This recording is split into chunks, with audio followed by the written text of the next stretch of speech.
आज हम डिस्कस करने वाले हैं नीट में आए कुछ इंपॉर्टेंट क्वेश्चन।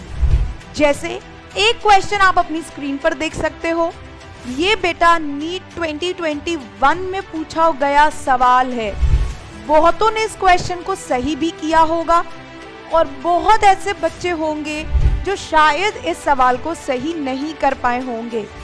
तो देखते हैं, जो बच्चे नहीं सॉल्व कर पाए थे अपनी गलती आज देखो और इस गलती को दोबारा रिपीट मत करना। सवाल कुछ इस प्रकार का है that which of the following statement is incorrect। तो आपके पास 4 स्टेटमेंट्स हैं, आपको बताना है इसमें से कौन सी स्टेटमेंट गलत है। पहली बात तो बेटा ऐसे सवालों को ध्यान से पढ़ा करो। अक्सर बच्चे इनकरेक्ट करेक्ट को ही गलत पढ़ लेते हैं और अकॉर्डिंगली आंसर लगा देते हैं। कुछ ऐसे बच्चे होते हैं जो हड़बड़ाहट में क्वेश्चन रीड करते हैं और क्वेश्चन का मीनिंग नहीं समझ पाते, जिसकी वजह से वो आते हुए सवाल को भी या तो गलत करके आ जाते हैं या छोड़ के आ जाते हैं। तो जब भी बेटा आप पेपर सॉल्व करना अपने एग्जामिनेशन हॉल में, तो सबसे पहले कंसंट्रेशन मेंटेन करना, हड़बड़ाहट करने की जरूरत नहीं है।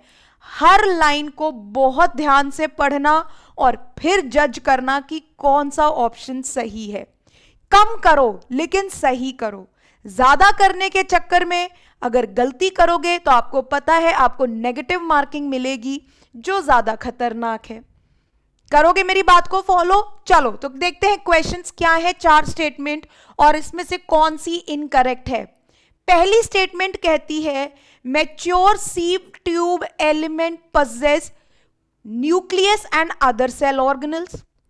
तो क्या ये स्टेटमेंट सही है? नहीं, ये स्टेटमेंट गलत है। क्यों गलत है बेटा? क्योंकि जब मैच्योर सीव ट्यूब सेल्स हो जाते हैं तो वो ज्यादा फूड एक्यूमुलेशन के चक्कर में अपने न्यूक्लियस को लूज कर देते हैं और बाकी सेल ऑर्गेनल्स का भी ब्रेक डाउन कर देते हैं और अंदर बना लेते हैं स्पेस, ताकि ज्यादा से ज्यादा फूड कैरी कर सकें।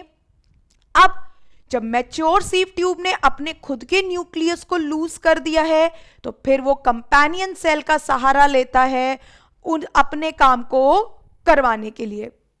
तो पहली स्टेटमेंट तो इनकरेक्ट हो गई, हमें आंसर तो हमारा मिल गया है। लेकिन हम यहीं पर नहीं रुकेंगे, हम बाकी 3 स्टेटमेंट्स को भी अच्छे से एनालाइज करेंगे। अगली statement, microbodies are found in both plant and animal cell. तो ये बिल्कुल स्टेटमेंट सही है बेटा। आप cell the unit of life chapter में माइक्रोबॉडीज के बारे में पढ़ते हो।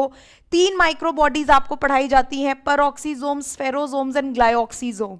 दे can be found in both plant and animal cells. ये सिंगल मेम्ब्रेन बाउंड स्ट्रक्चर्स होते हैं जिनका काम ऑक्सीडेशन रिडक्शन में हेल्प करना होता है। तो second statement is correct. Third, nuclear pores act as a passage for the movement of proteins and RNA in both the direction। मतलब न्यूक्लियस से साइटोप्लाज्म की तरफ और साइटोप्लाज्म से न्यूक्लियस की तरफ टू एंड फ्रो मूवमेंट हो सकता है प्रोटीन्स एंड आरएनए का थ्रू दीज न्यूक्लियर पोर्स। तो ये स्टेटमेंट भी बिल्कुल सही है। करेक्ट। न्यूक्लियर पोर्स होते हैं, आपको पता है न्यूक्लियर मेम्ब्रेन डबल मेम्ब्रेन है, डिसकंटिन्यूअस है, पोर्स प्रेजेंट है for the to and fro movement of material, right. अगली statement, perinuclear space act as a barrier between nucleus and cytoplasm. तो क्या ये स्टेटमेंट सही है? बिल्कुल सही है। क्यों? क्योंकि न्यूक्लियोप्लाज्म और साइटोप्लाज्म को सेपरेट करने की जिम्मेदारी है उनकी 2 मेम्ब्रेन्स की, और मेम्ब्रेन्स की बीच की स्पेस को बोलते हैं पेरीन्यूक्लियर स्पेस। तो इस तरीके से BCD तीनों स्टेटमेंट सही हैं।